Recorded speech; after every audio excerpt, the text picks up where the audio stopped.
You're on. I am. So if you would like to come over, I'm going to make sure that I get it all into frame. Oh, yeah. No, go on, you go over there. I'm just going to make sure I get it all into frame. Yes, you're in frame. Right, let me see. I'm just going to get up all the stuff for the questioning. Once it lets me. It takes a while to kick in, doesn't it? Mm-hmm. Right, here we go. Yes, so you're on. You can see. Right, what are we going to go through?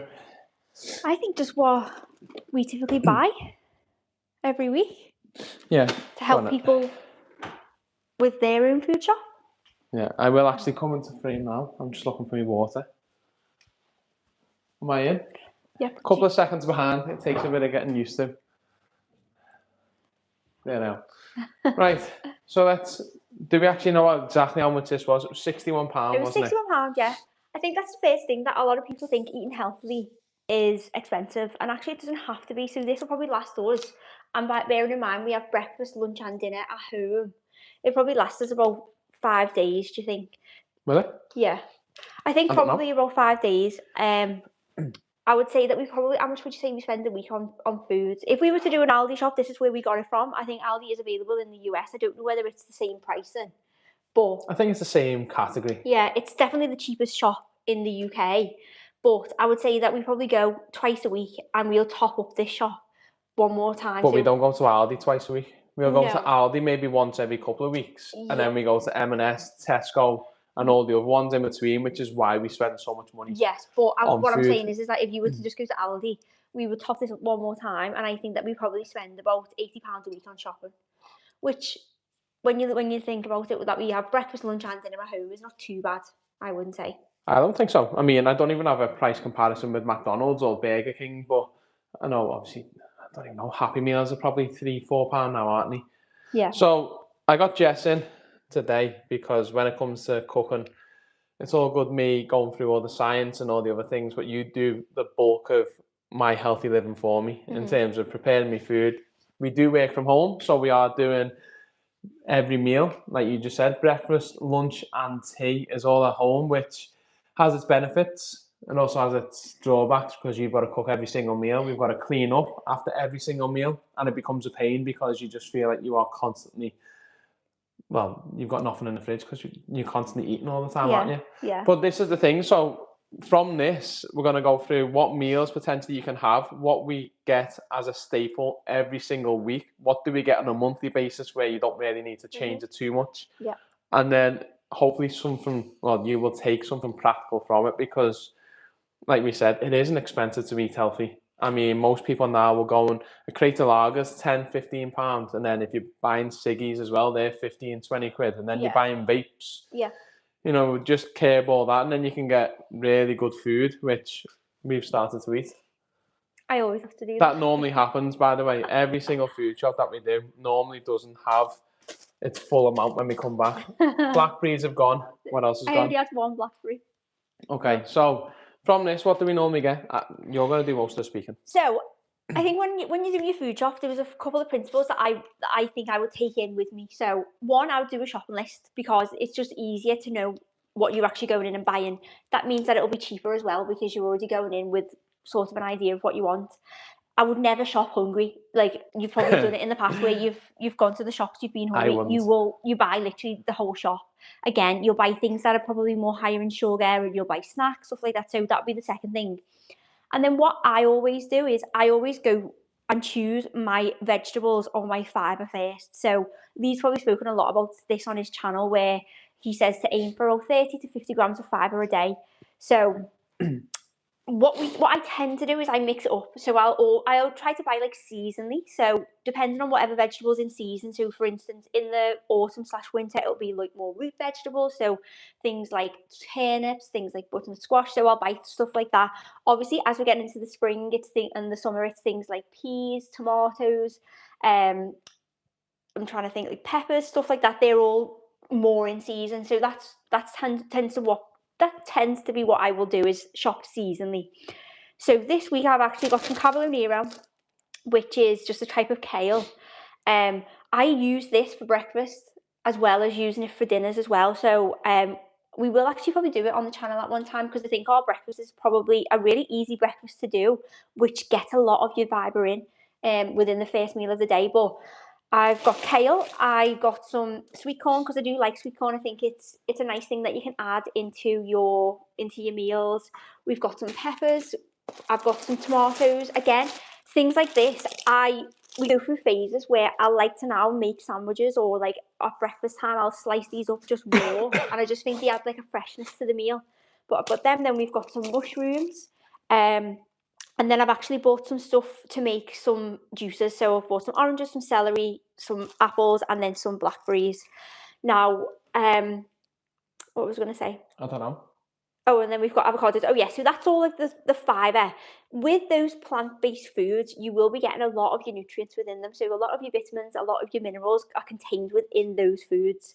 And so that's why, really, if you aim for 30 to 50 grams a day and then aim for 30 different plant species a week, then you're going to be probably having the right amount of I think so. vitamins and minerals within your diet. So with regards to this, most of this stuff is plant-based, to be fair. The only things that aren't is obviously the chicken, the beef, eggs, and the tuna. So everything else is really contains different plants within it. So if you look at that, we're probably going to be getting the 30 different plant species per week. And like I say, depending on what time of year it is, I'll change up the different vegetables. Even things like, which I find quite fun, if you think of a vegetable that you've never tried before, go to the supermarket, try and buy it, find a recipe online, where it's just a simple recipe, so you don't have to buy loads of ingredients, but it's a nice way to incorporate different plants and then try, different things. And you might find, oh, actually, I do like that, and then you'll buy it again. That definitely happened with us in the Cavolo Nero. I've always liked it, but you never really had it that much. Yeah, and then, I don't mind. There's certain veg. I'm actually really good with veg in terms of eating a lot, but then there's certain ones that just don't really float me boat in certain ways. But I think one thing I was going to say before we carry on was just to let everyone know what our dietary requirements are, so that you can look at this and say, are these omnivores? Are they these, this, whatever? So we do eat everything. The only thing that we can't eat are basically milk, because we are lactose intolerant. Mine's only been relatively new, probably in the last two years. Jess's has technically been near enough since you were an infant, but it's only really been...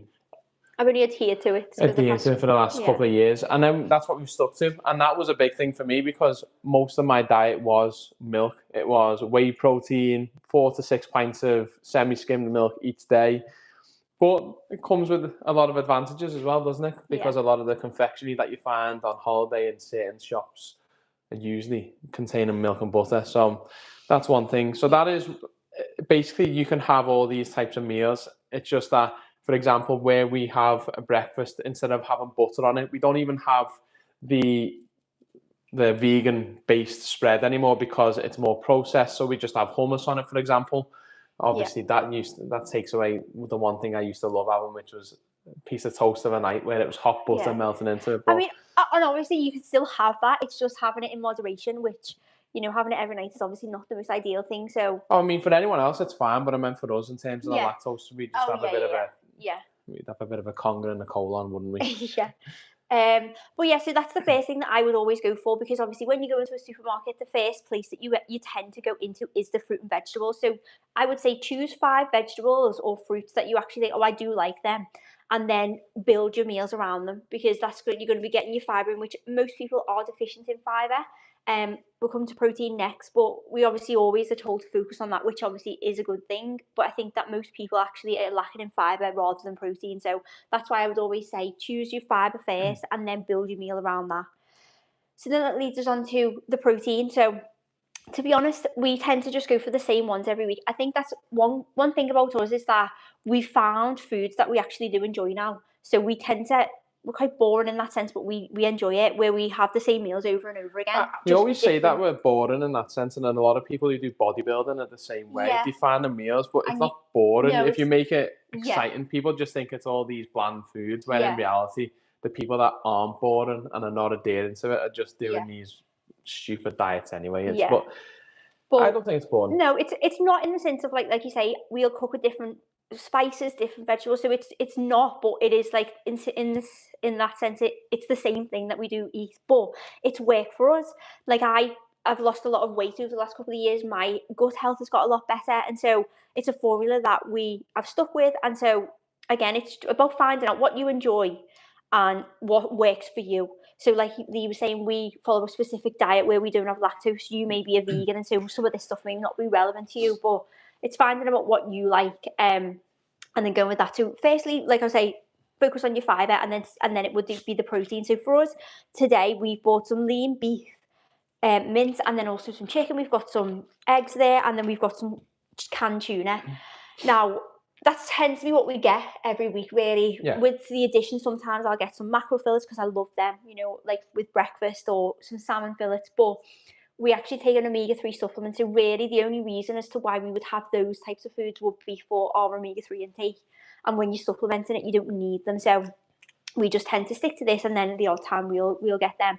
Chicken is so versatile, so obviously you can use any flavour with it, really. So you can use Asian flavours, Mexican flavours, British flavours, Spanish flavours, Mediterranean. It really is versatile, and that's why we always just go for a simple chicken breast. That one I think is free range. Now, the only downside, obviously, to shopping in somewhere like Aldi, the quality of the meats are not going to be 100%. No. And so that's where you sort of you have to weigh up what how much money you want to spend. It's obviously not too bad, but obviously going to a butcher's is going to be a lot better for the actual quality of the meat. But it's definitely something that we would like to invest in. But again, it's all to do with time as well as money. Going to a local butcher's is usually they're only open at certain times, or you have to go on the weekend. So exactly. But anyway, so they're the protein sources that we've got, and then the third thing that we'll look at are the carbohydrates. So to be fair, we have a lot of rice, don't we? So we'll usually get sticky rice. We also get some lentil. These are like French style lentils and grains. So again, they are nice, yeah. So, and I think they don't really have any additives or anything in them, which is good. So yeah, we'll go for them. And then we have sourdough, obviously. We tend to get our sourdough from M&S because that is the best sourdough out of all the sourdoughs that we've ever tried. Don't you think? I think that's the best one. Yeah, but again, it's just getting to M&S. Because they've got very strict opening hours, haven't they? Yeah. But one thing that is, it's apparent here, is that everything that we have is a whole food ingredients.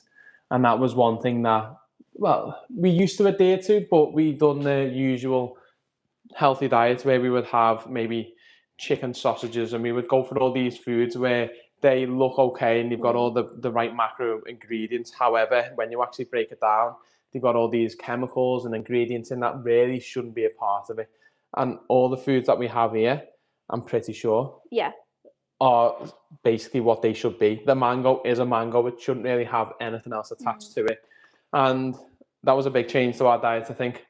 And that's where a lot of the expense come from initially, when we were trying to reorganize the whole cupboard, whatever you want to call it, because all the spices were included. So if you look into your spices as well, we haven't got any now where it's got any extra ingredients. But if it's cinnamon, it should just say cinnamon. It shouldn't have a stabilizer. It shouldn't have a gum in it, xanthan gum, and all these other things. So that's another good point as well, because with the breads, that's the similar issue, is that they look like bread and you think that it is bread, but they'll contain additives in them.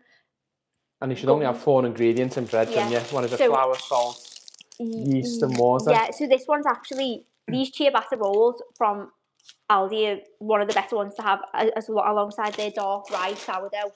But yeah, like that's basically what we do, is we focus on a 90% whole food diet, and then the 10% being from UPF. You're not going to get away from UPF, to be honest, unless you're very, very strict.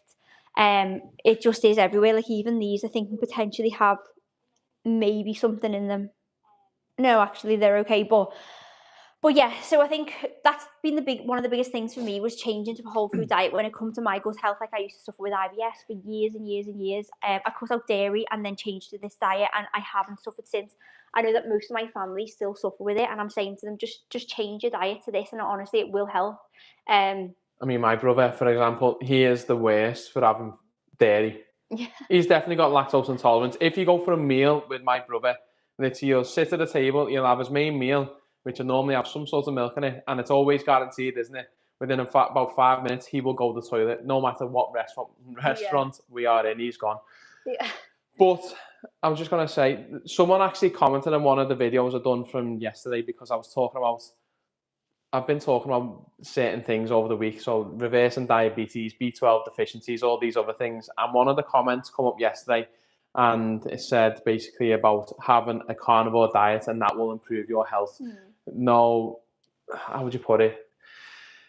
There's just too many complexities to it, and that's why I wanted to bring it up. Why did we choose a whole food omnivore diet? Why did we go for this diet as opposed to a carnivore? Why do people get all these benefits from it? And I'm not going to go into the full schematics of it here, but I said to him, the reason why you probably had a good reaction to the carnivore diet is that you were probably on really highly processed things, which are giving you fast release of sugars and energy. And then you removed all that for whole meats and certain sources like butter. And that is where the benefits have come from. Whereas we've picked this because, in my opinion, and I think it's in yours too, for example, I like to have fibre in it. So we need to have the 30 grams each day of fibre. But if you are mainly plant-based and you want to go whole foods, then your vitamin B12, for example, you're going to have a very, very low influx of that. I think the only B12 sources naturally you can get are from shiitake mushrooms, which are not consistent. And then, is it tempeh? Potentially, yeah. What I mean and is that how you pronounce fortified it. cereals, potentially, But that's, again, fortified is still the idea of processing. It's back adding, isn't it? Whereas, obviously, we've got eggs here. So egg yolks, you've got fish, you've got beef, chicken. All them things are going to have B12. You're going to get all your ingredients from that. So you're going to get the majority of the things you require in your diet without adding processed ingredients. That's why I think we adopted this style. Definitely. And I'll be honest, like, there's obviously some things that I'm still figuring out. So, you know, for instance, I've looked at a whole new thing of research today on histamine, and potentially there's some things that might be increasing my. I don't know whether it is to do with that, but I think the thing is that once you know how your body's reacting to it, you can then, you know, swap things out, change things, and see how you get on. But I think the biggest thing is going from obviously having a lot of ultra processed foods, which many people do have, to then changing it to more whole foods, and then you just learn more about your body and more about food, and you start to enjoy it, to be honest, more. Like, I remember when we switched from having an ultra processed food diet, which is just a normal diet, to be honest, for everyone, it took about a couple of weeks in order for your taste buds to even come back, I felt, because it was really bizarre. And then after the 2 weeks, and then you were cooking with spices, and it was like your taste buds had a whole new lease of life, and it was like, wow, I haven't tasted stuff like this for ages. And one thing to note though, when we had a more processed diet, it was classed as probably within the top 5% of healthy diets at the time. It was lean meats again. It was all your high protein, low saturated fat, sort of medium to low carbs. But it was the fact that when we were having carbs, it was like a tiger bloomer, which sounds all fancy, and that was the new advancement, wasn't it, on white loaf. And there was all other things that we'd have, like we just said then, certain meats where it was like chicken sausages, where it had all these other preservatives in it. And you think that there was a big, massive change from our diet then. And we didn't know whether it was going to lead to good health outcomes. And then when we actually checked bloods, it did go down in the right direction, considering where it was up to. And my thing that I was scared most of when we changed to more of a whole food diet and not having any ultra processed foods was the protein consumption. Because I used to chase really high levels. In early 20s, I was probably having, must have been about 250, 300 grams a day. And then I was always scared of what happens if I do a workout and I don't have a protein shake. What am I going to do? Am I going to lose muscle? And didn't really change that much. Lost a couple of kilos, but that was to be expected, wasn't it? Yeah. I feel like, we just, I mean, you haven't had a protein shake in so long. No. I used to have two. You used to have like mass gainers, you'd make them as, and they would be like 800 to 1,000 calories each, and you'd pump them in, and then you'd go and do workouts, and that was the big thing, wasn't it? And it's all changed now at the moment, and God knows where it's going to go. But with these meals then, how long do you actually reckon this will last us? I honestly think about 5 days is usually however long it'll last us. So for breakfast, like, just to quickly go through it, we usually will have a slice of sourdough, which I will then put with hummus, so we don't use butter. I will then use this olive oil, which, to be honest, I think that's quite a good one. When you look for your olive oils as well, you're supposed to look for single origin, cold pressed olive oils. They're the highest quality ones. Obviously, when you are using it for cooking, it will lose some of the properties of its antioxidants and polyphenols, but I think it's still a better option than using it's always better to vegetable have oils it and than things. lose it than Yeah. as opposed to not have it at all. So then I will use, and then I'll just literally use like some of the vegetables and just put them in a pan and basically do like a mini scrambled egg omelette thing. So probably tomorrow we'll have a little bit of basil. I'll probably put some mushrooms in, some cavolo nero, and then literally just chop up the sweet corn. I'll put that in with maybe some paprika, a little bit of turmeric, and then usually I will cook it in miso. So again, instead of using salt is fine by the way, but just miso's a fermented soybean, so you're getting the added benefit of the fermented side of the food if you're cooking that. So I cook it with a miso, and then literally just saute it down, and then I'll just add eggs in. So usually we'll have about 2 eggs each, and then I'll slice half an avocado and I'll put that on the toast, and then probably use some of the tomatoes, to be fair, slice the tomato up, and then literally just put the eggs on the side. So that's usually what we have for breakfast. It's so filling. Again, we don't count calories. I don't know how many calories that it would be. It's probably got enough protein and definitely enough fibre in it. And you're getting the balance of good fats from the avocado and the hummus. You've got the carbohydrate from the sourdough, and then you've got all your vegetables. I think it's about 580 with 2 slices of sourdough. Is it? I think, give or Which take. is really not that much, to be fair, because I only tend to have 1 slice of sourdough, and that is enough to fill me up. But that's what we have for breakfast. Then for lunch, I usually will do something like maybe a chicken breast. Again, I'll either grill that, and then it could be sometimes I'll make like a sauce to go over it. So you can put some soy sauce in, or even some miso paste, a little bit of hot water, maybe a little bit of peanut butter, maybe a dash of honey. Literally just mix it, and then we'll usually have it with, which we haven't got today actually, but we usually have some broccoli and maybe some pak choy. Again, saute that in some olive oil, and then have that alongside half a bag of sticky rice.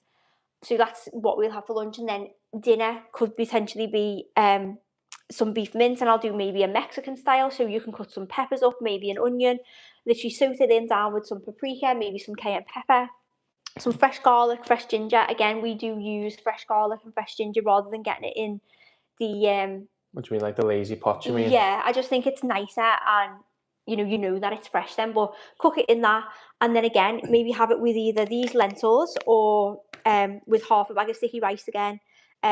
Even put some of the tomatoes in with them just to give it a little bit of sauce. So that would be probably what we'd eat. And then snack wise, we've obviously got bananas there, which we usually will have a banana a day. I normally have 2, yeah. Yeah, obviously some fruit. I've then got some stuff to make a juice, so I might even do that in the morning, where I'll just literally put into the blender a couple of celery sticks, maybe half an orange and an apple. Chop them all up, put them in the blender, obviously sift it through so that it's not got all bits in it. And then that's just like a nice little shot in the morning. You could even add some ginger into it, like some fresh ginger. And it's just something to wake you up in the morning, isn't it? Just like to set you up. Drinks wise, we obviously drink a lot of coffee, so we'll have about 2 coffees a day with oat milk. That's the ultra-processed food that we really have. And then we do drink water. So you like sparkling water. I like sparkling water, but I also don't mind still. And we do drink a lot of that. I think obviously being hydrated is a really big thing, because it's also going to keep you hydrated, but it keeps you fuller as well. So like sometimes we do misread our hunger signals for thirst, or the other way around. So when you feel hungry, it might actually be that you're thirsty. So always have a bottle of water with you, and then even chopping up like this orange and putting it in your water, making it flavourful, or even the apple. You can get cucumber, you can get mint, just making it a bit more exciting if you're not really into water that much. But yeah, and then what else? What else in terms of? For foods, that we also have oats, so some days we might have some oats. Oats are a really good way to get your fibre in. I mean, they've got a really good source as well in terms of beta glucan. A lot of people can do it when it's overnight oats, and you can add a bit more flavour to it. That's probably the easiest way for most people to get fibre within the diet. If you have about 80 grams of rolled oats, do it within. Again, you can do it in some almond milk. And then when you are going for plant-based milks, for example, there is a brand called Plenish, isn't it? Do we have any? We actually don't. Don't we?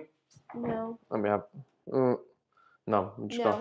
So plant-based milks, if you go for Plenish, they usually just have... So for oat milk, isn't it literally just oats, salt and water?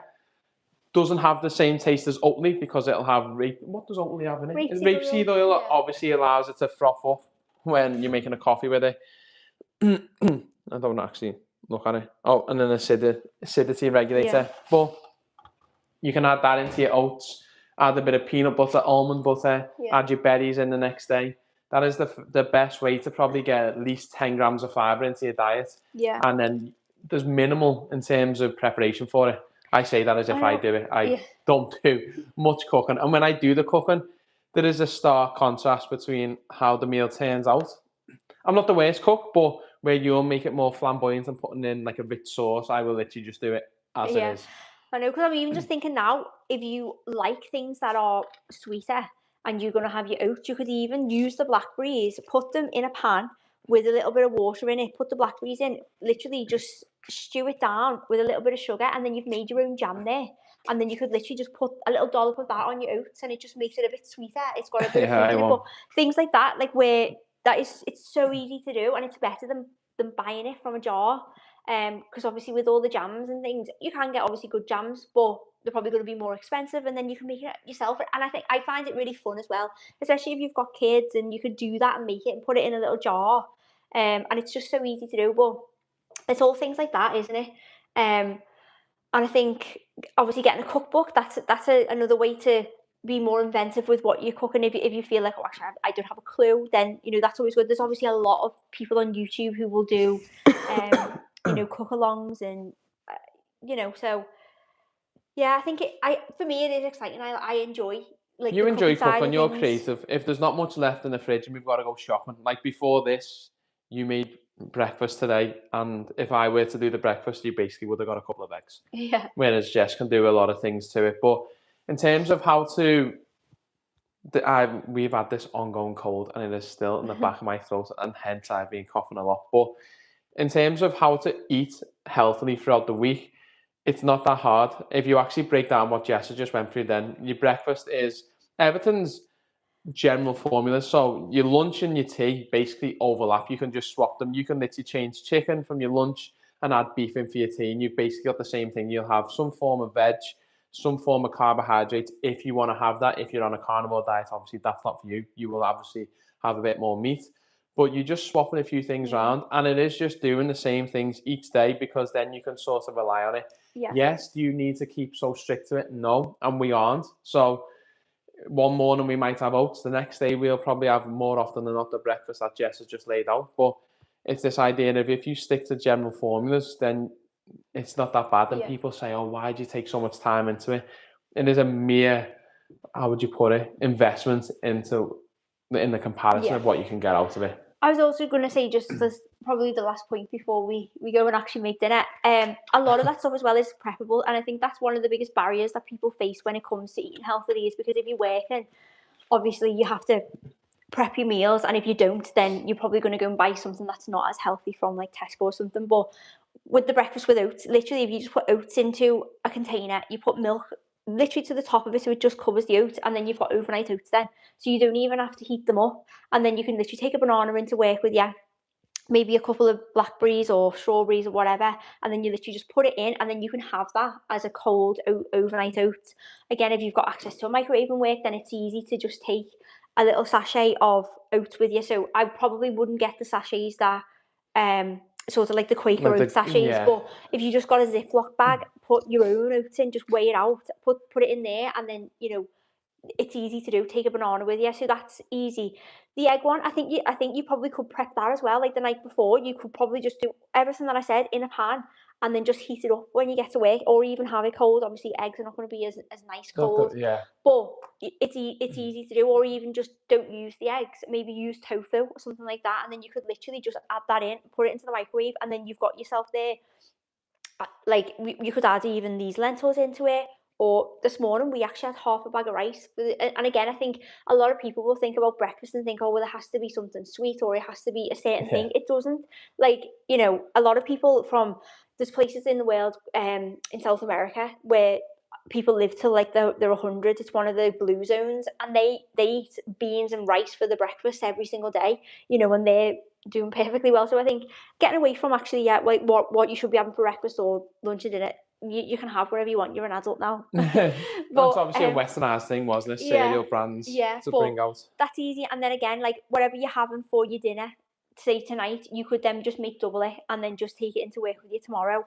That's an easier way to get around that, because I think that is probably the hardest or the biggest barrier that people do face when It it comes is. to And eating we done healthy. it for quite some time, didn't Yeah. we? And then, yeah, we were obviously living where we were going through a renovation. The kitchen wasn't done, and we were also trying to balance it all up. It was difficult, wasn't it? Yeah. And we worked in a hospital. Yeah. And there were some days where you ended up having, like, there was a Costa in the hospital, wasn't there? Sometimes you'd have a Costa sandwich Yeah. as your dinner, and it wasn't the best. And Yeah, I think as well, like if you are going out and you are eating, just if you follow the 90% whole food rule, it makes it easier as well, because you can just be like, okay, well, I'm going into a Tesco. I'm on my lunch. What can I have? Do you have like the pots of eggs? Okay, they do smell, but you know that you're getting 2 eggs. Then you obviously can pick up a Yeah. banana, which you can have that. I'm trying to think, like there's hummus and carrot sticks that they have in the little. Oh, in, they like, become the more posh snack- now. Back in the day, it was just a BLT Yeah. with a packet of crisps or them Yeah. fridge raiders and a drink. Yeah, but That they have was like it. a lot of options. So if you just focusing on whole foods, it does make it a lot easier. You know, even they have like the nut bars and things, which are just literally nuts compressed and stuff like that. So I think it has become easier to eat healthier now. Obviously, it can be expensive, but the best thing is going to be to prep your meals, plan them out. When you're going for your food shop, make sure you've got a shopping list so that you know exactly what you're going in to get. Don't do it when you're hungry, because you'll just want to buy everything. And yeah, maybe like pick up a cookbook just so that you can get experimental with some, newer foods and try new things, because you might find that you do actually like something that you've never tried before. Or just find the partner who cooks for you. Yeah. I think that's probably the best thing. What else was I going to say then? You were just bringing up all these things. Oh yeah, so when it comes to eating and planning out your diet, the biggest thing is actually eat towards your energy demand. So that is a big thing, and a lot of people overeat, don't they? A lot of people overconsume. Yeah. When it comes to this, people will probably look at this and go, well, that's surely not enough to last a few days for 2 people. And we're quite active when we go to the gym. Obviously, we're sedentary in terms of our job of being an office based, but we eat to our energy demands. We make sure that we're trying to maintain lean mass, where a lot of people just overeat, overconsume, and that's when a lot of people's food bill also goes through the roof. Yeah. So Another point just on that though is that when you do start eating a whole food diet predominantly, you the signals that tell you that you feel full will be heightened. So you actually find that you're not as hungry. That's what I found anyway, because your body just sort of re-regulates itself, because it can actually identify that this is food. Whereas when you have ultra processed food, the signals are not as strong, or they're not working as they should do. So obviously that's what causes you to overeat in a lot of circumstances. So that's another thing. That's one thing. And then the fact that we're eating the same foods or the same proportions, the same types of food each day. Once you're doing that for 4 to 8 weeks, you know that once you're eating these meals, you can sort of look at your body fat percentage. You can look at that, your body composition. You can look at your performance. Pardon me. And then you know where you sit. If you change then your breakfast from 2 slices of sourdough to 1, and you start losing a bit of fat over the course of 2 weeks, you can sort of gauge mentally where you're at, as opposed to using trackers. And that's how we get by. I've never counted calories as part of a diet. This isn't the time or place to go through, but I don't agree with it in the sense that I think it's a flawed principle as like a metric for tracking. Obviously, a calorie does exist, and it is a way to consume or measure energy, but as a form of diet, I think it focuses on the wrong components of food. If you merely looked at that as energy, then you could literally miss so many different qualities, couldn't you? Yeah. So if you just seen that as energy, you could consume maybe one of them in comparison to 2 chicken breasts, and you get a completely different health outcome. If you consume that to them 2 chicken breasts, you get greater lean mass that way, and probably more vitamins and minerals that way. So that's the one thing that we've done differently now and you started doing it more on your Instagram, because Jess doesn't really use YouTube, whereas I use YouTube more. Yeah. Is that you started taking a photo of maybe the breakfast that we have, and as opposed to saying this is 20 grams of protein, 15 grams of fat, it's 45% of your iron intake for the day, it's 30% of your choline, and actually looking at food as a way to heal you, as opposed to merely just quench or satisfy. Yeah, I think That's exactly how I see food now. Is I see food for its properties and what benefits it can give me, rather than how many calories. Although I did used to count calories religiously, and it didn't actually work for me, to be honest. So I think that again is a testament to the fact I that think it's because eating intuitively is something that if you can do it, and you can get the hang of it, is the best way to eat. I think why calorie counting didn't work for you. Well, it did work for you, by the way. Like, we're making it sound as if you were very unhealthy. You were very healthy and you could do all the things, but it just sort of set you back in other areas. You couldn't do certain things mentally. So you were going to the gym and trying to offset the energy that you'd consumed. Yeah, yeah. But that was £61. I'm going to see if there's any questions, actually. I don't think anyone's on. It is. Hey. Oh. Well, there was someone. Oh. But, yeah, is there anything that you want to finish with before we end it? No? No. I'm going to be curious as to see, because this is Tuesday, I'm curious to see how long this lasts us, because we've actually never calculated how often we go to the shops and how much we spend on food. Yeah, I think that's the one thing that we do spend our money on is food, and that's why we're probably not as savvy as what maybe other people are. But it would be interesting to see, because I do think maybe about 4 days, maybe it's going to last us, so probably till about Saturday. Yeah, there are other things that you can do here to make it more cost efficient. Yeah. Yes, you can obviously go and get rice in batches. You can make it yourself, and there's all other things. But a lot of people will probably say as well that there's a lot of plastic, and there is, and like that does wind me up. But again, it's all about really expense, and if you want foods that have got no plastics with them, it's going to like farm shops, and they're just a lot of time and effort. Yeah. So I think again, that it's is all the a one thing trade-off, that we isn't it? would actually optimize, isn't it? Is the obviously this is in glass. It needs Yeah. to be. It's got to be tinted so that it doesn't oxidize with the natural sunlight and all them things. But yeah, if we could remove one thing from our diet, it would be plastics, because there is an overwhelming body of evidence at the moment. Water is probably our biggest source. I was looking into it the other day in terms of what's absorbed into your water, how much you consume. Again, for the amount of water that we drink, so we probably have, I'd say 3 litres. I mean, I probably have about 2.5 litres a day. You probably have 4 litres. You do. Jess drinks like a fish when it comes to water. So yeah, if you were to get the same amount within a glass structure, then it's going to cost you an absolute arm and a leg, isn't it? But again, you need to weigh up once more evidence comes out and it's saying, well, actually, if you go for more non-plastic sources, it's going to lead to greater biomarkers and all these other things, then that's an investment that we will make. Yeah. So it's Tuesday. This was £61. We've got sauces in there. That's one thing we didn't talk about. I'm going to hopefully not show myself up here. But in terms of sauces, I'm trying to see, does this have anything in it? Pardon me. So Frank's Original Red Hot. I'm pretty sure there is nothing in this because I always look at it. Yeah, red cayenne pepper, spirit vinegar, water, salt, garlic powder. That literally doesn't have anything in it. It actually doesn't have anything in it either. I don't even know why it's still in the cupboard. Put that in the bin. But yeah, so that's one thing, because sauce for me used to be the massive crutch. I used to love barbecue sauce, every type of sauce. What one's this like? That one's good as well. This one's got barrel-aged jalapeno, white grape vinegar, salt and garlic, and they're called the Sauce Shop. So they do a buffalo and an original hot. So they're actually really good. So that was a big thing. That was a big source of these preservatives that we were consuming on a large volume, really, weren't they? Yeah, without even knowing it as well. Without knowing it. I mean, spices, like we said, go and have a look at your spices. I think there may be 1 or 2 questions. The one day Jess is here, usually this chat is full of questions. Yes, it normally is. So for anyone who does watch this, no, I actually did do a poll before I come on here, and I come on to it a lot earlier than what I normally do. But for those who don't know, so Jess, well, sadly for you, married to me, but you also do the same job as me. We're both pharmacists, we're both prescribers. We both have the same mentality in the sense of, yes, we want to use medication safely, but it's not the first point of call. It should be exhausting all these areas first, going through weight management, going through exercise, and then if this doesn't work, then we've got other things to sort of delay the the progression of disease, whatever you want to call it.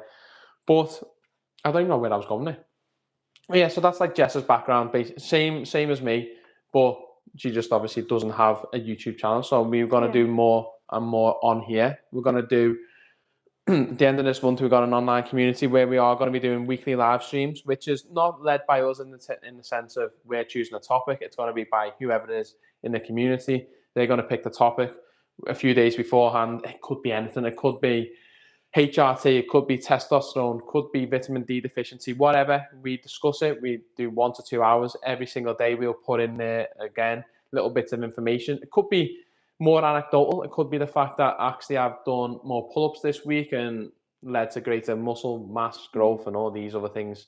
The whole point is to improve your health and give you the time that a lot of people in the public do not get with healthcare professionals. And if they do get the time with healthcare professionals, if we're being honest, it's normally subpar the level of advice that they get given, which is why we've gone more into this side of health, because when you see the amount of patients we do on a daily basis and the level of information that's given out, you'll see someone who's overweight and the consultation before them by one of the other clinicians will be go to the gym and eat less fat. Yeah. And that is the direction. So obviously if there's someone who's never had any experience, what do you do? Yeah. How do you go and lose weight? How do you go to the gym? How do you overcome all these things?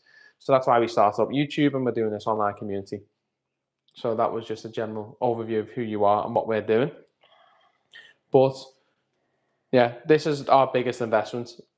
I mean, in terms of generally what we do. Yeah. I don't drink alcohol. You rarely drink alcohol. We don't smoke, never smoked, don't do drugs. So we literally just spend it on good food. And that is one thing. Obviously, we will go out for meals. If we go out for meals, normally it's in a nice restaurant. And the only thing that we don't do that as much anymore. We used to do, like, the one thing me and Jess had a lot in common was we used to love going to like high grade restaurants, didn't we? That was what we do with our spare time. And when you go to them places, especially since we've become lactose intolerant or more recognise the symptoms of it, it just sort of ruins you the next day, doesn't it? Yeah, it's because not the worth it food's so anymore. rich and Yeah. but that is where we invest a lot of our money in, is these things, because we're hoping that when we get later into our 30s, we're both early 30s at this moment in time, as we progress, we're hoping that this all becomes more evident, and the fact that it's quite hard at this moment in time. And that's why I feel like we've struggled as a brand, as two people as well, to grow within healthcare specifically, because yes, we've got 10 years of experience each within clinical pharmacy, but when it comes to giving advice out, we're normally speaking to people in the 40s, 50s, 60s and beyond, really, aren't we? So there's that arrogance that why would I listen to someone who's quite young? And then the people that we want to really capture with all this information, they're still too young that they are able to fight off a lot of conditions anyway. So, you know, there's no, how would you put it? I'm not going to lie, in terms of when I was 18 to 22, for example, I'd go and socially drink and do all these things that if I'd done them now, I would not be able to recover to the same extent. But your body's so good that you don't see the consequences of it. Was there any questions? No, I think someone just said that £61 was quite good for all that, which probably is, to be fair. And actually, we also got some toiletries as well on top of that. But I think, I don't know whether you were here at the beginning, but this was from Aldi, which is the cheapest shop in the UK for groceries. I don't know whether it's the same in America, but yeah. There's a lot of things that's actually changed though, that I've noticed. So like the chicken here, 2 kilos. Tesco, it's 1.6. Okay. So there's loads of things that were changing. And I mean, the only thing with a lot of the shops, when you go to like Aldi, for example, like it was quite hard to find some of this stuff. The good thing is though, where we live, not many people touch the fruit and veg. So that's the benefit of everyone else being unhealthy, is that that's probably the only aisle that's ever full, isn't it? All the other aisles with all the sweets and chocolate and normally a bit more sparse. Is it sparse? Sparse? Yeah, because you disperse. Yeah. Is there anything else you'd like to go through before? No, I don't think so. Unless anyone has any questions. But yeah, if anyone's got any questions, by all means, fire away. The only reason I've done this was a lot of people keep coming up with this notion that it is expensive to be healthy, when my argument is that it's probably more expensive to be unhealthy. And all the other things, if you don't look after your health through food and exercise, then you're going to be spending more of your time within A&E. getting taxis there, time spent out of work, time borrowed from other family members to assist you in certain things. The mental thing of not knowing what's happening to your body, when a lot of it genuinely is this simple, isn't it? And a lot of people will say, can I have this plan? As if like me and you or other people who are classed as healthy or physically look like they're okay, have this secret formula that, oh, well, actually, when the cameras are off, we eat a certain type of meat that no one else knows, and we're going to improve all these things. I struggled with that though, because I struggled with seeing people online, and they say, oh, just eat this or do this, and I would think, oh, but I've tried that, and I think that deep down it really comes from consistency as well, and like just being honest as well with yourself, because like it is easy, like you say, it's not something that like is hard. It is hard because when you don't know, it is hard, but when you do it, you'll be like, oh my god, like is that all it needed? Is that all it took? And a couple of things that I do want to say is that I always bring up the fact that I never use weight as a health metric. I use it as a proxy in a series of events that you should have a healthy weight, and that will normally alleviate a lot of long-term conditions and diseases. But given the fact that everyone within the modern era, I would say the majority of people that we see are on a GLP-1 pen. And I'm going to do a video on this because it's such a big topic. And people, obviously like you in the past, where you've looked at certain people and said, oh, well, how have they got to this weight? I'd say 8 out of 10 people now who have obtained a certain physique are usually on some form of GLP-1. Yeah, GLP-1.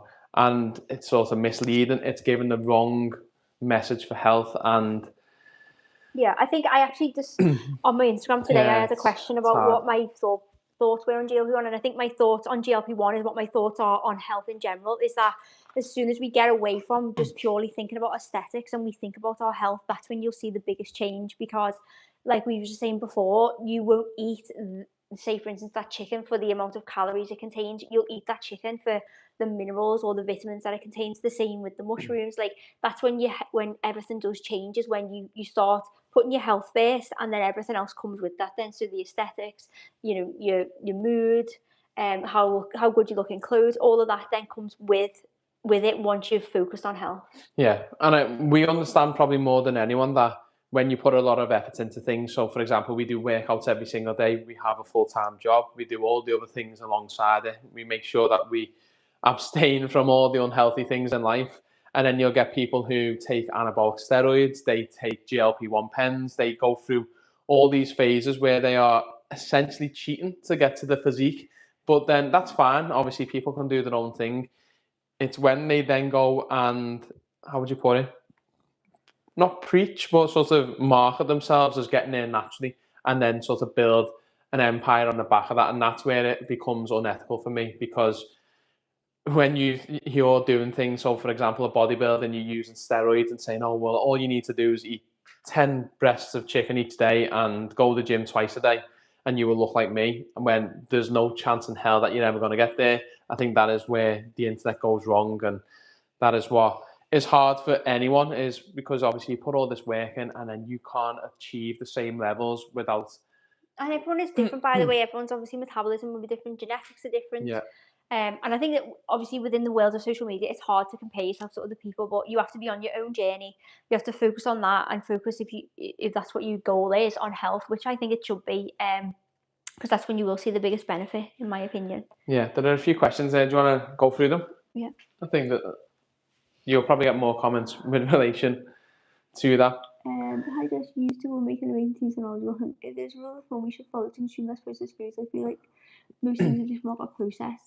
Is that Uncle So processing foods, the biggest rule of thumb, I went through it a bit earlier, is if you ever look on the ingredients, I'm actually going to get you the only processed food that I'm going to go through that, because the definition. So ultra processing food comes from, pardon me, comes from the University of Sao Paulo, and they come up with 4 categories of food. So there is one where it is basically raw. It is essentially, if you went out to eat a pigeon and the pigeon's on the branch, that is category 1. Don't go and do that, by the way.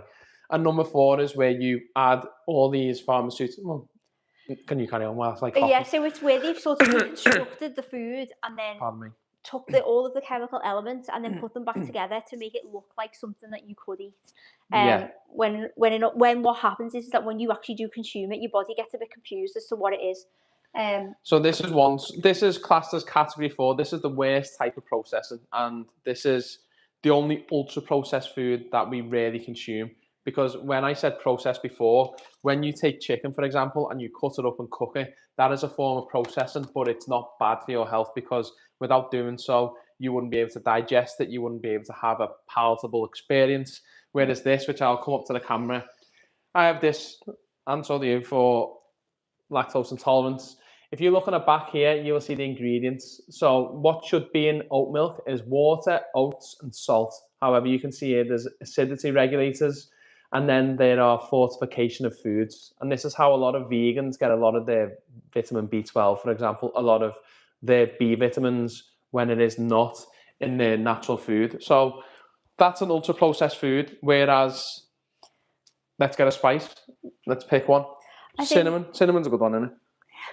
Someone said as well, how do you determine what's not a processed food compared to a processed food in the supermarket?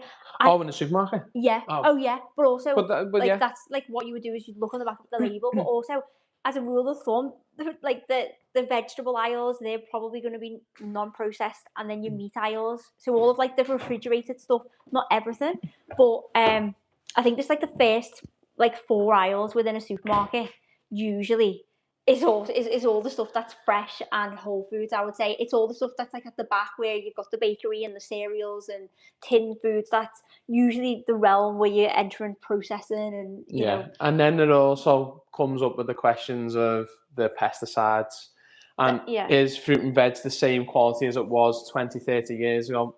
The sad reality is it's probably not, but it's still, in my opinion, going to be a lot better than the other types of food that we have access to. And I always give ultra processed food a lot of stick, and I do feel as though, as a general health, if you look at it on a health level for a population, the health of the public now has declined with the introduction of ultra processed food, because it is devoid of fiber, basically, which is the biggest thing of it. But the thing is, in the sense that the population's growing, it's 8 billion now, is it? Over 8 billion. Without the ability to process food or ultra processed food, when there are times of war like there is now, or famine, you can still produce nutritional things that can give your body what it needs to function. So that's the benefit of ultra processing food. However, I feel like the amount of energy and effort that's gone into these companies producing it, that we could have put a greater infrastructure in place for greater sources of organic whole foods. And I think we did say before as well, is that it's probably almost impossible to completely avoid all ultra processed foods. You will have some form of it in your diet. It's just about, I mean, we follow an 8-90-10 rule. Some people follow an 80-20, but it's all about if you're eating 100% whole ultra processed foods at the moment, then don't just all of a sudden just stop eating it, because I think that you're probably not going to continue to do that, but just slowly reintroduce whole foods. I think that's the best way with anything, really, is to not just completely change everything all at once, because you're less likely to stick to it then. Yeah, I think we were a bit more conscious of it when we swapped from the diet that we did have to trying to remove as much ultra processed food out of the diet, was that we become quite anxious when we'd go to certain places. Like if we went on a flight, and we were thinking, oh, where's that food come from? Or what's this? Like, we're going away in a few weeks' time. We're going to get onto a flight. There's a good chance that the food that we're going to have to eat, unless we go and have maybe a 24-hour fast, is going to have some ultra-processed foods in it. And if you are sort of accommodating for that, accounting for it, then you just offset it by having more whole foods and other aspects that you may not have arranged for. So someone also said about getting a rice cooker, and honestly, I probably do need to get one. The only thing is about rice, I don't know. Let me know. It can form like a film on it, and it can be like a real bad source of food poisoning. So I don't tend to like reheating rice or leaving rice. So that's why I'm probably quite lazy, and I just get it in the packets. I know that it's not the best. We did actually say this before because of the plastic. So I usually try and actually empty it into a microwavable bowl and then put it in the microwave. But I don't know, let me know about that rice, because...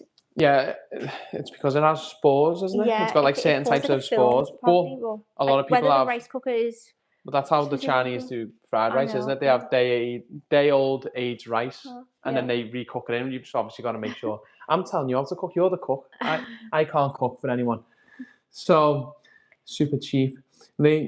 Have you said meals, mate? I'm sorry, this was a video. I'm seriously gutted I missed this. No, it's not. How much does that on the table cost, and how many meals for one is there to make from that? So this shop costs less than £61 because we got a couple of things. What else did we get? Like a couple of detergents. £56, would you say? £56. So in terms of the chicken breast, for example, we'll have at least one each day each. Yeah. So how many's in there? 8. So that's like 4. That's 4 days. Well, there's like 4 meals between us, isn't there? 4 meals there. The ground beef with a TH, no, with an F. So that's only 1 meal, isn't it? Yeah, so that's 1 meal. Grams. Then I've got obviously some tuna, so there's 6 meals there with that protein. Yeah. And then in terms of breakfasts as well, so we'll have eggs. So there's 12 eggs there, so we'll normally have probably 4. So that's 3 breakfasts out of that. Yeah. So you look at, I did say about 4 days. Yeah, I reckon 3 to 4 days. Well, and that's for 2 people, and that's having 3 square meals each day from home. And that's how we do it. And we obviously have fruit in between as like a snack, because that's the only snack we have. That is genuinely our diet. Breakfast, couple of coffees. What else do we have? We have lunch. We'll have maybe a banana. Then we'll have an evening meal. So we actually haven't ate our evening meal yet. So we're going to be doing that. We might even cook it whilst I'm still doing the live. Put you under a bit of nice pressure. I don't actually know what I'm cooking. We actually do not have a clue. But like I said, we follow the same general template in terms of, well, it's going to be some form of protein. It's going to be some form of fibre. And that is it. That'll last us a few days though. 3 square meals a day. Any other questions? So I'm doing the waiting list, you two. I'm going to be so big on WOP too, extremely knowledgeable people covering so many subjects. Can't wait to see this go. Thank you. Thank you. Yeah, so in terms of, if anyone wonders what the comment was about WOP, so I said before, I actually did make a waiting list. So you click on that, and then that'll basically just put you in a line until the 29th of May when I click live on it. When we click live on it, I think it might be a Thursday, top of my head, can't think. But when that's live, I will then do like a test live stream just directly on the WOP app. We'll then discuss the topic that's going to be the first live stream, and then everything's based within that app then, and it's dead easy to access. I've got certain things. I might actually take a screenshot and put it on YouTube as like a post, but I've done a tab where we go through like daily health insights where we'll post into that. There's one where it's discussing the weekly topic. There's one where you can post your own wins. So, for example, if your goal is by the end of, I don't know, May or June to remove 40% ultra-processed food out of your diet, I don't know how you'd measure that, but if that was one of your goals, you could put that in there and everyone else would be supporting you. That's the whole point of it. Health is individual. Health is not one metric. Jess could eat all these things and have a completely different reaction to me. And that's more what she's looking into. So I know there is, I can't actually think of her name now, but there is a lady in this, or was on this live stream. And Jess has been looking into certain types of foods with the certain types of cycle and stages within it, because it releases certain inflammatory molecules, histamine. So avocado, big part of our diet. Apparently that's a big offender. Sourdough, anything fermented, which is a big part of our diet, which we actually didn't get any sauerkraut. Yeah.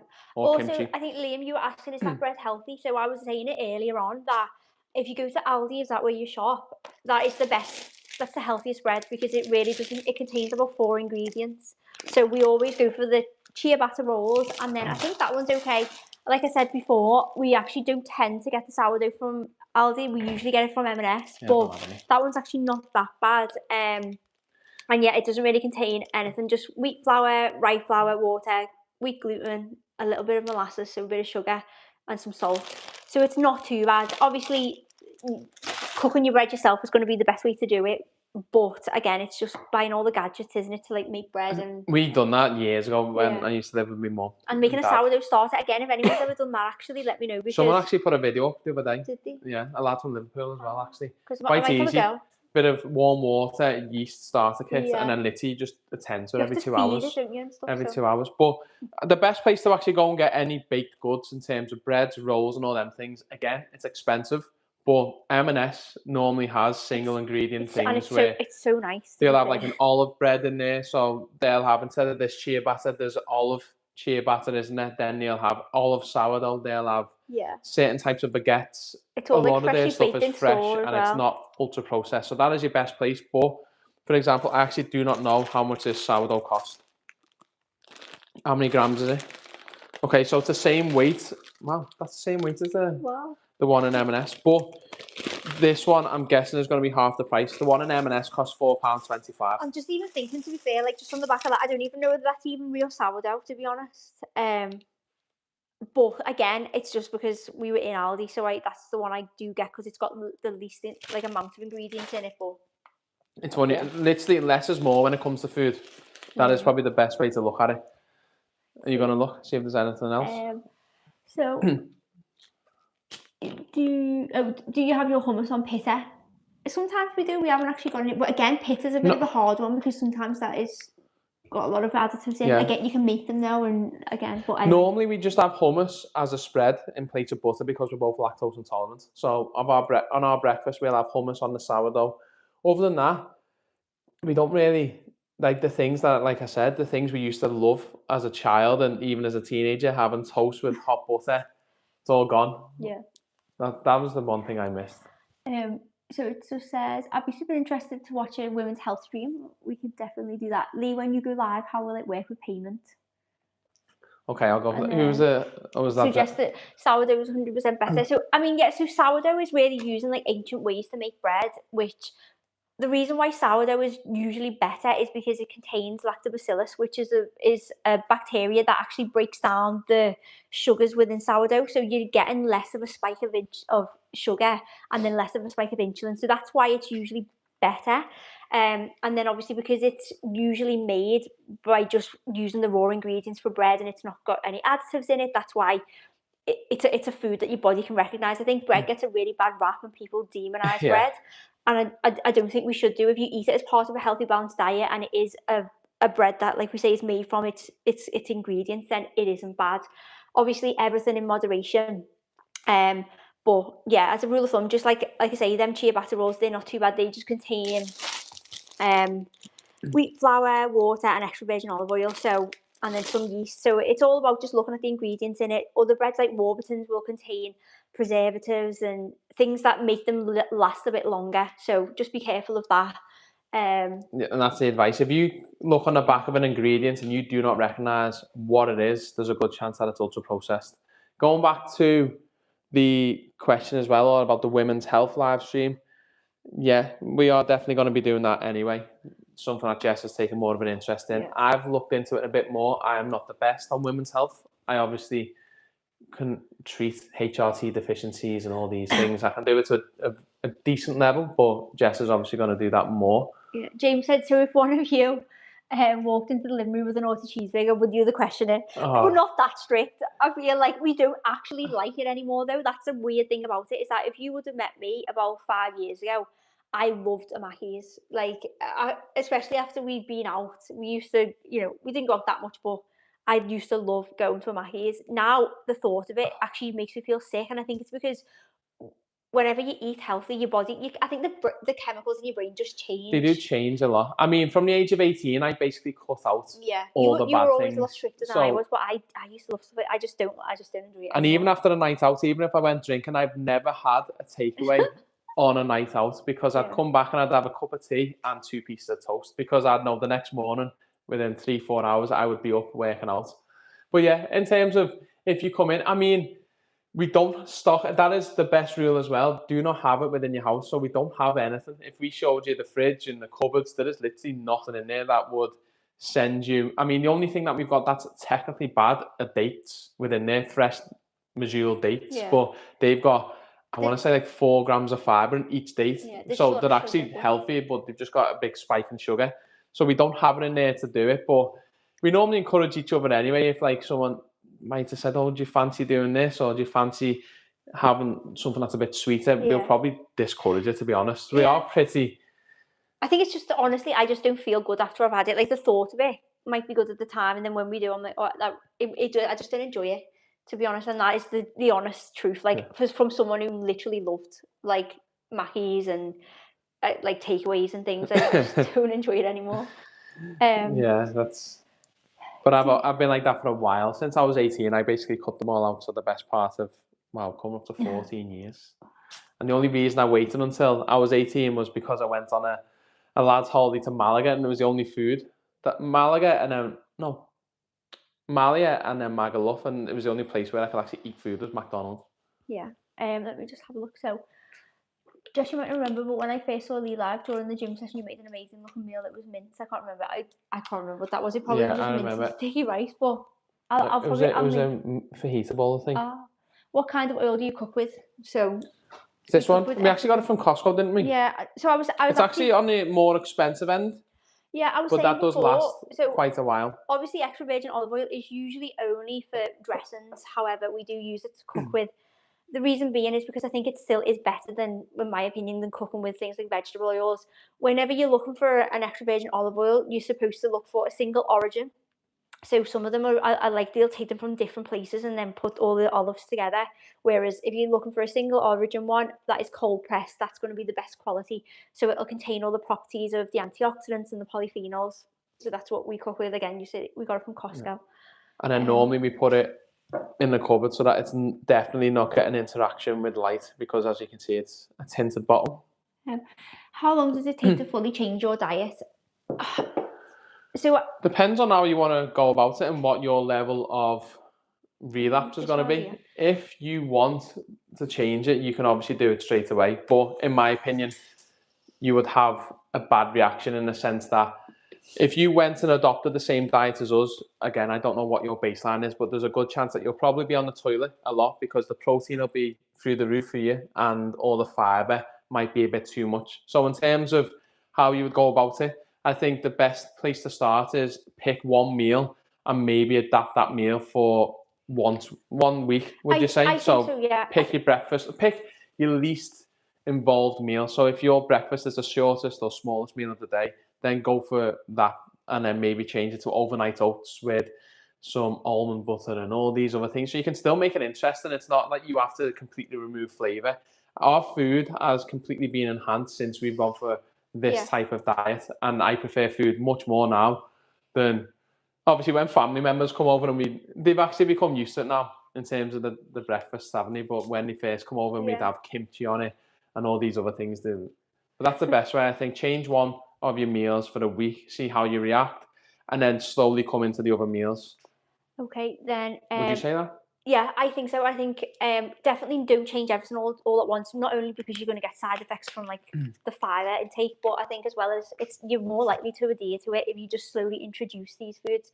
I don't know whether anyone heard us at the beginning where I was saying I like to actually go to the supermarket and maybe choose like a vegetable or a fruit that I've never tried before or I've never cooked with.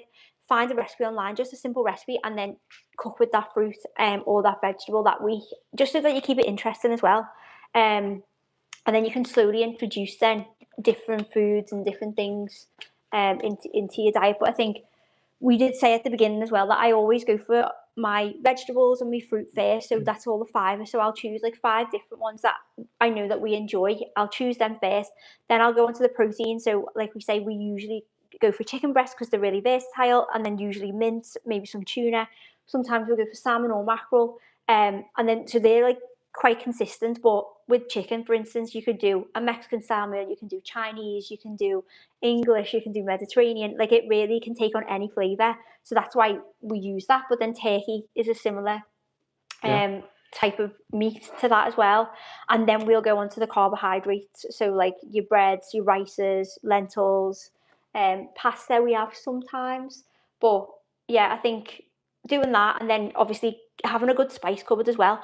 I actually quite like to use fresh spices and herbs. So like for instance, basil, I love that. I'll put that with tomato and a bit of olive oil on toast, like even like and a bit of hummus. Like that's a really like a high fiber little snack that you could have. We also have fresh garlic, we have fresh ginger. So yeah. Yeah, we have a lot of things. And we also eat, so like the meals, for example, I will find a way to have more protein. So Jess will maybe have a bit more chicken and whatever lean meats on my plate than her plate, because obviously they're the main things like off weight. So it's 1 gram per obviously 1 kilo, all them things, or 1.6 to 2 grams per kilo body weight for protein. So they're the things that you need to look at, because if you want adjusted to them things, the fiber will get you, but also the protein. Yeah. Obviously, you can get a bad stomach when you have too much protein, especially all in one hit. Yeah. So how long did it take you all to actually get good at eating intuitively? I feel like you've always ate intuitively, and in the sense of you've known what your body requires. I think once you eat the same thing, so like when Jess said before about bread not being the enemy, if we ever speak to a patient, for example, and family members, what's your diet like? Or you're trying to lose weight and they go, well, I don't eat that much white bread. And you think, literally, when I was at my leanest and had my biggest and most muscle mass, I was having, I would say, I want to say 6 to 8 pieces of white Warburtons each day. Yeah, you were having loads. But again, once you eat the same things and you do the same activity, you can sort of look at how your body's responding. And one thing I have noticed is that the older that I've got, over the last 5 years, for example, if I were to go and do a back workout, and eat a certain type of diet, now I've got to, sorry, my throat is awful. Now I've got to do more activity to maintain the same performance and physique. So I've had to dial back certain energy content of it. So I think that's always been for me. For you, I feel, Jess, if you weren't here before, Jess used to count calories and be very strict with her diet. And then if she ate 1,200 calories in a day, she would then go and try and burn 600 calories. This massive deficit, where it took you a while to understand this concept of, well, actually, if I eat properly, my body will. You've got to trust it that your body is going to say, well, actually, you've got enough energy here, you've got enough here, you don't need to eat.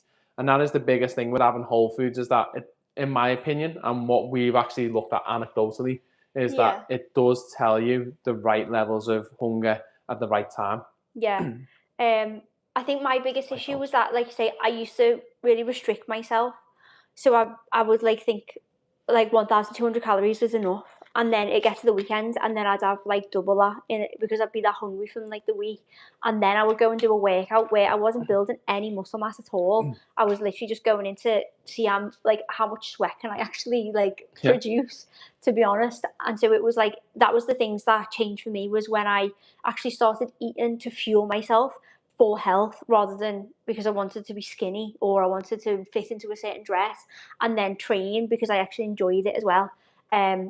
It just completely changes, and again, it comes down to having that goal of health being the pinnacle, rather than aesthetic goals. For me, that's when things changed. That's the best way.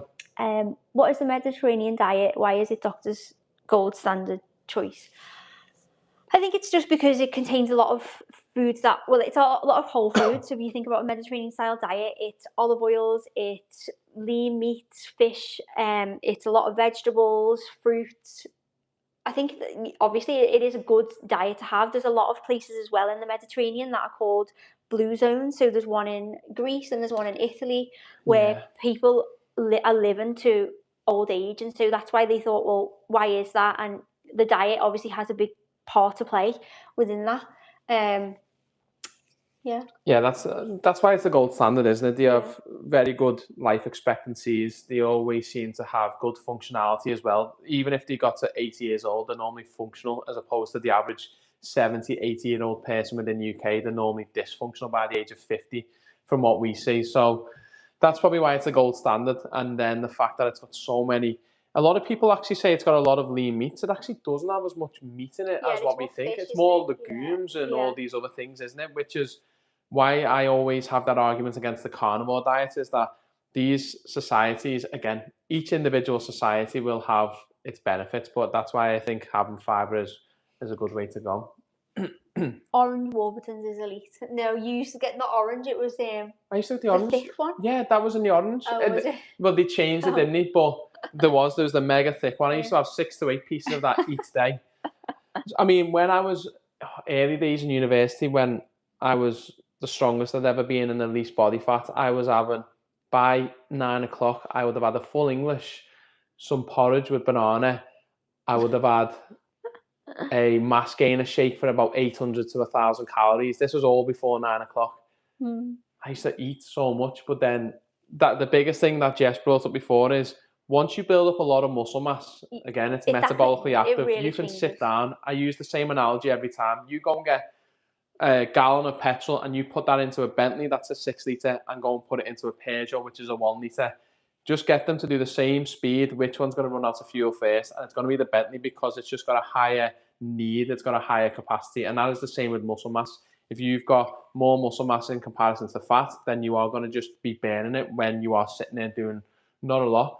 And especially when that muscle mass is functional, that's the biggest thing. So you can have it all and it's all good for show, but if you can actually use it, then you are in a very, very good position when it comes to health. Yeah. Okay, so do you recommend fasting? Fasting. You look more into this than I have, really. Yeah, when it comes to fasting, it depends on what your goal is. If it is to lose weight, no. Again, it all depends on where you are starting from. So if you are, let's say, 120, 130 kilos and you want to lose weight quickly and then you're going to adhere to a diet, then fasting might be good for you. Again, it's all relative to what medication you're on and all your other medical history. You can't just do it without looking into it. But in terms of when you fast, you lose a lot of lean mass at the same time because you're losing fat and then you'll lose, I think it's like, I want to say it's 50 to 60%. Yeah. It's actually more lean mass that you lose through fasting than on the weight loss pen, which is a big thing because then when you lose that metabolically active tissue, you're then losing the benefits of what you are actually trying to gain. When people say they want to lose weight, they basically are telling you, do you want to lose fat and increase muscle? That is essentially what you want, isn't it? So when it comes to fasting, if it's just to get your kick started, I don't see there any harm in it. However, if you fast, when you go back to a normal diet, so for example, if you fast, you'll lose all the glycogen in your muscles and then it'll start coming from your liver. You will then lose water weight. So that initial weight that you lose is mainly glycogen and water. So as soon as you eat, if you eat any rice or anything sugar-based, it's going to replace the lost glycogen. So you need to have a lot of adaptations, don't you? Yeah. Okay, so Leo, just please do a cook along so we can see your meal prep and how you cook it, please. Lee, sorry for changing the subject, but do your blood test check for metabolic dysfunction? Technically, yes. But I think from memory, I think you've got all the blood tests where you can actually look to see whether you've got metabolic syndrome because it's like it's a classification of 5 things and it's triglycerides, you've got LDL, you've got weight and blood pressure, and I think you've got access to all of them. So if you Googled the parameters and then put that in, then I think you would have more than enough. And then if you're starting the diet, how long do you recommend fasting? I think the benefits of fasting come after, was it 16 hours? Who's that by? That was by Liam. What is how would I put it? What's the goal of your fast? Is it to improve mental resilience or is it to improve your body composition? Because then that will give you a better outcome. Okay. And then James put, what I'm hearing is I should ascend to be 105 pound, 10% BF Chad like Lee. Then I can gorge bread. I will. I honestly, I used to absolutely love it. And then to lose as much weight as possible in the shortest time, sorry. To lose as much weight. I probably wouldn't recommend that though. It would just come back to you've got to instill all these things in yourself. That's my opinion. Doing everything all at once, honestly. Like I struggle. When I say I struggled with my weight, I was never over. Well, I was classed as sort of just being in the you were normal weight, overweight category. I think you obviously undersell yourself down the river. No, because I think that it is hard. Like I understand, but I think the biggest thing for me was what I'd go through cycles where I'd lose weight before I was going on a holiday. And then go on holiday, and then because I hadn't actually changed anything other than I just reduced the amount of food that I was eating, I'd then just put it on with a couple of extra pounds when I was on holiday. It wasn't until, like I say, I completely changed my mindset around losing weight and all of that and was focusing on health. That's when I seen the biggest difference where you have to be consistent with it. That's the biggest thing out of everything is actually doing this diet or having a diet, wherever diet you're going to choose to be on. But doing it all of the time or 90% of the time and that 10% haven't been able to do what you want or the same with exercise, something that you're going to do every single day. So even if it's like, I even now, I sometimes, I suffer really bad with sciatica. Sometimes I can't lift weights. I would love to be able to like be more muscular, but I can't do it at the moment. So I'll do like 15-minute yoga or 15-minute Pilates, just like on a YouTube. And if you do it consistently every day, it's better than not doing anything. So I think even that, and you do see a difference, to be fair, if you even just do a little bit each day. Of course, But it's compounding yeah, effect, isn't it? But when it comes to changing your diet and you want to lose weight, I wouldn't ever advise fasting because it's just literally putting a plaster on something that you're going to have to rip off in maybe a couple of days' time. I think the best way to go about losing weight is over the next couple of days, again, I don't believe in calories in terms of the model, but go and have a look at what you are eating and actually write down a proper food diary, because we will inherently put the wrong things down. If I asked Jess today exactly what have you ate today, yeah, you couldn't put it, pinpoint how many grams of this. yeah, So over the course of 2-3 days, literally go and write down, I had 100 grams of oats, I had 4 eggs for breakfast, I had 2 pieces of toast, whatever it is. Write it all down for a few days and then work out. You can put it into ChatGPT. It'll give you a good estimate. Literally put that in and say how many calories, how much fat, how much protein have I had each day over them 3 days. And then the first thing I would do is they say, okay, well, I have 3,000 calories of energy each day.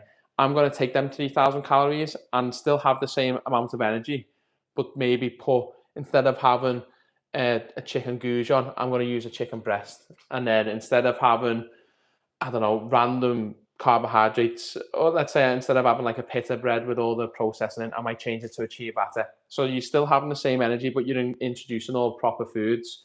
And then once you get used to these things and you can build up your levels of energy naturally, then at that point, or at the same time, I would be trying to build muscle, because then that will allow you to eat more whilst achieving your desired body composition, and then you can reduce the amount of energy.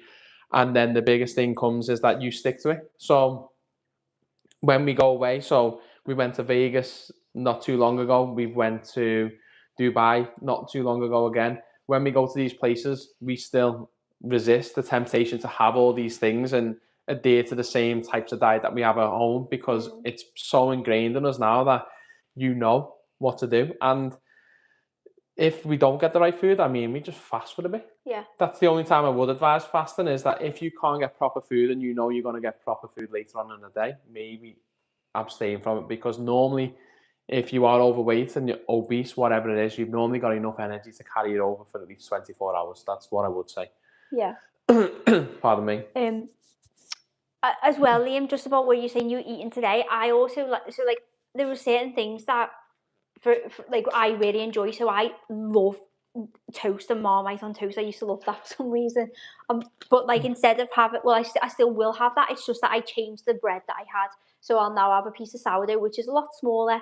I won't use butter on it. I'll use hummus, and then I'll use Marmite. So I'm still getting the satisfaction of having Marmite on toast. It's just a lot healthier. So when you're saying that you're having an English breakfast, just have an English breakfast, but just do a healthier option of that. So instead of having like bacon, which is like really thick and full of fat, take the fat off and have bacon medallions, or the sausages, have chicken sausages. Obviously tomatoes are fine, beans are not too bad. You can get beans from M&S now, where they're like a couple of ingredients rather than all like the sugar and stuff. So you can still have the same food, just make it healthier, and then you don't feel that you are missing out, because obviously food has got a lot of like benefits. It's a social thing, isn't it? It's obviously the whole experience. But one thing I would say as well, with regards to like full English and all them things, I had sub 10% body fat when I had excessive amount of food. I think it's all like obviously how you're cooking it as well, though. Like if you're frying it, again, just grill all the stuff and then it's healthy. I had a mix. I'm just trying to say that you can get to things. The biggest thing is trying to build muscle whilst trying to eat to your energy demands at the same time, isn't it? That's the big thing. Like I would have a full tin of beans. I would normally have 4 to 6 thick cuts of bacon. I would have all the bread. I would have everything, sausages. Like 4. I would probably go through about 6 to 8 eggs a day.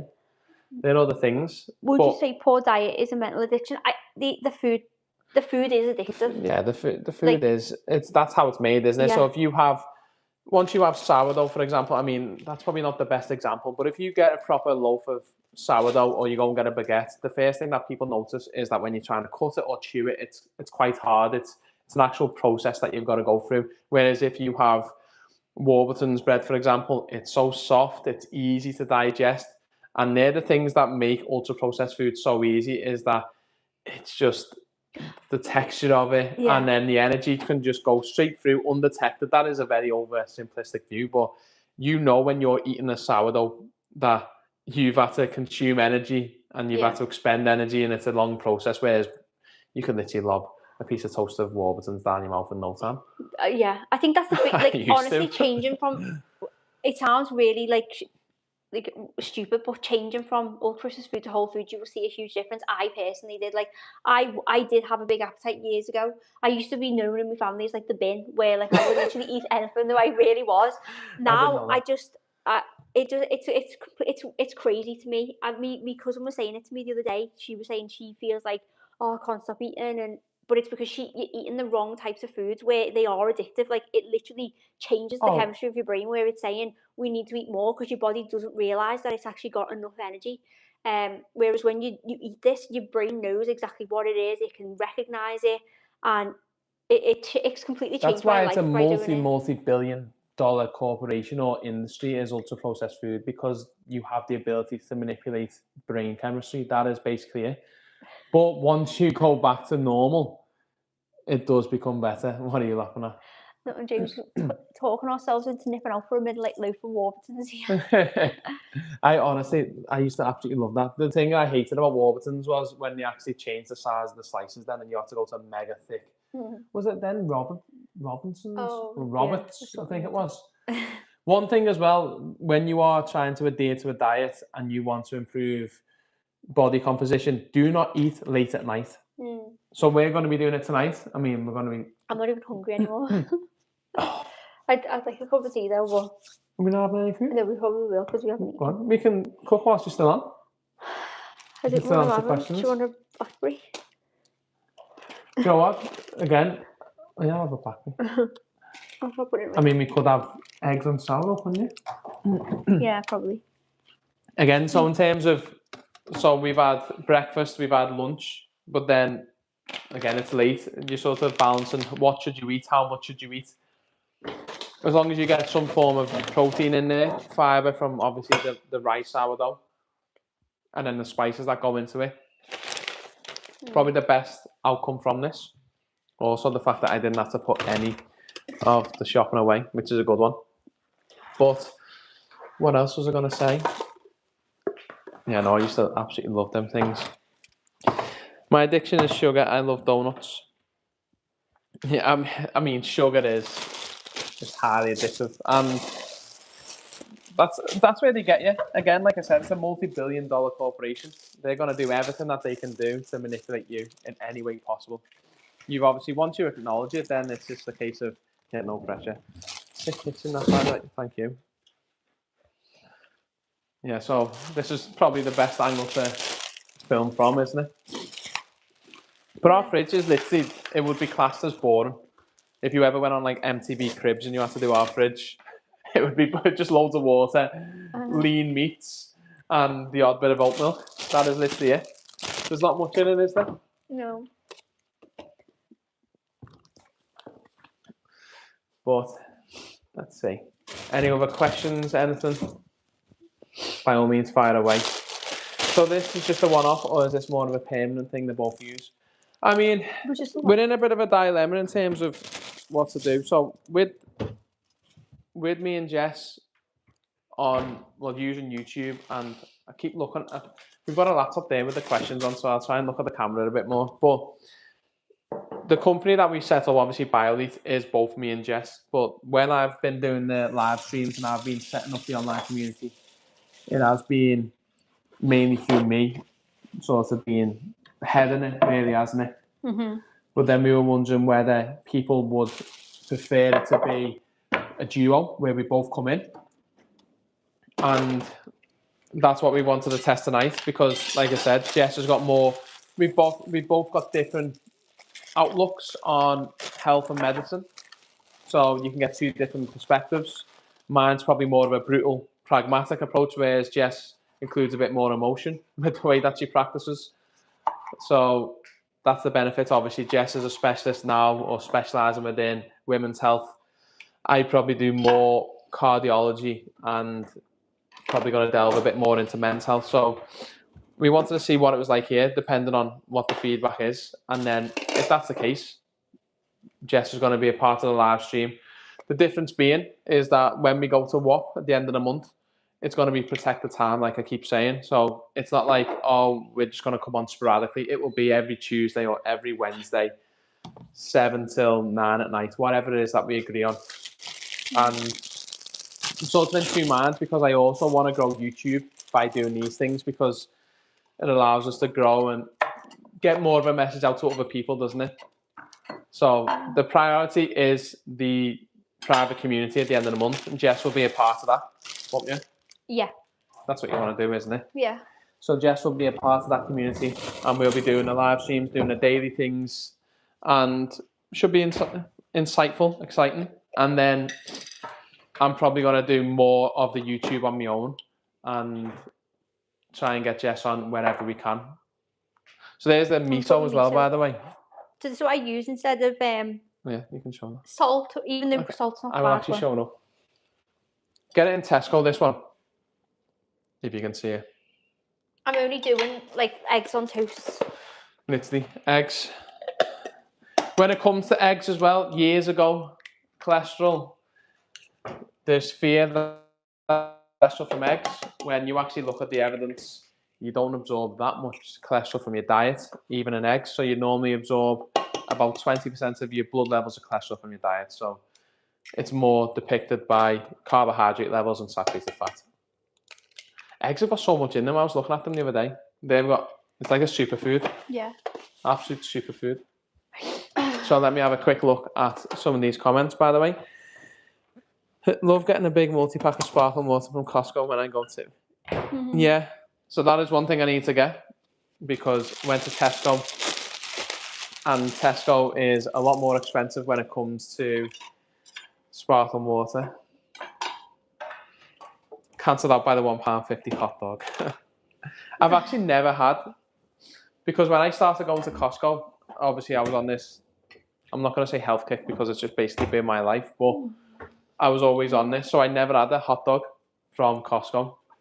Never liked pizza from the age of 7. I can't believe that. I used to love pizza. Yeah, I never liked pizza from the age of 7, just purely because after a roasting I had some and I'd become sick. So I've never had it since. I don't know where the knife is to cut that. The knife is in this dishwasher here. I think. It might be. Let's have a quick look. I've done it anyway. What? You've done it? Yeah. Okay. I feel like this is that programme, you know, on BBC of a Saturday morning, Ready, Steady, Burn.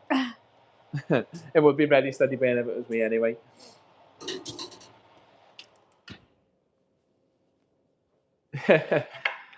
Yes, 2 healthcare nerds who eat intuitively. Boring fridge. Never. Right, so what else is there? Yeah, so what are you doing? I'm just doing miso, eggs, whatever else is in there. Tomato, basil, chia batter, and then I'm gonna have a bit of hummus as the spread. I'm gonna use a little bit of paprika, which is basically just ground up red pepper, isn't it? Red peppers.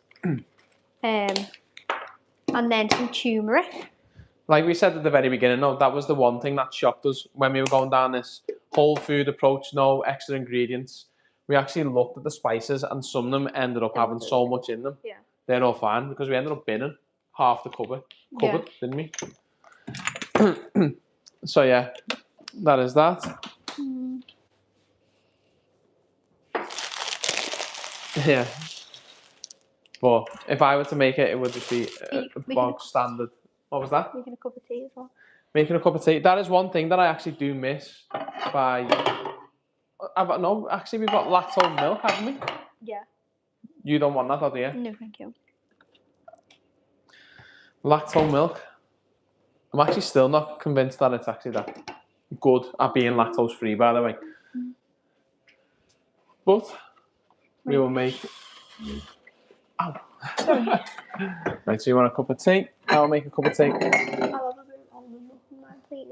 Almond milk? Yes, please. Yes. See, I've got to be careful now because I'm on camera. I can't have anything to eat that I wouldn't normally have. Right.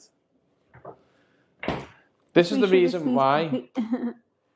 This is the one reason why I actually preferred having oat milk and a coffee, because when I had a cup of tea, I had half a sugar. Hence why you can see the sugar jar is still really full. But yeah, when we got the kitchen designed, we ended up, at the time, I was drinking a lot of hot drinks, weren't I? Yeah. Drinking a lot of hot drinks, so we got a boiling water tap installed. And then basically when I become lactose intolerant, we didn't drink any tea. So the tap basically become obsolete until just done maybe like the odd pasta or something. So that's probably why I've started drinking more tea now. Do you reckon? Yeah. It is the easiest thing. But is there any other questions? Anyone want to ask anything? This is where Lee forgets he's live and gets a bottle of Coke out. He's live. This is where Lee forgets he's live and gets a bottle of Coke out. Exactly. I actually can't. The last time I had a can of Coke or anything like that must have been, genuinely must have been when I was about 17, 18, which is insane. We just... My favourite drink as a child was Dr. Pepper. The last time I had Dr. Pepper must have been about 2011, which is insane. Thank you for saying enjoy your meal. Right.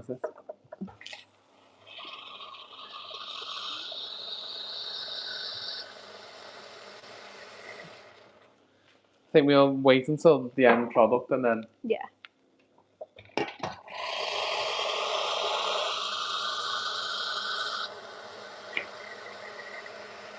This live stream's got to have all the ASMR and all that stuff, isn't it? All the rappers and everything. But yeah, we'll have a quick look here. This has been a lovely watch. Enjoy your meal, guys. Thank you very much. That food looks amazing. Dr. Pepper is a drink of intellectuals. This is well known on the Insta. Yeah. Honestly, I used to love... Dr. Pepper was my favourite drink. And then at the time, we were quite lucky enough to be going to Florida every year. And it just wasn't the same. They had something called Dr. Pibb. Dr. what? It was called Dr. Pibb, I think, in America.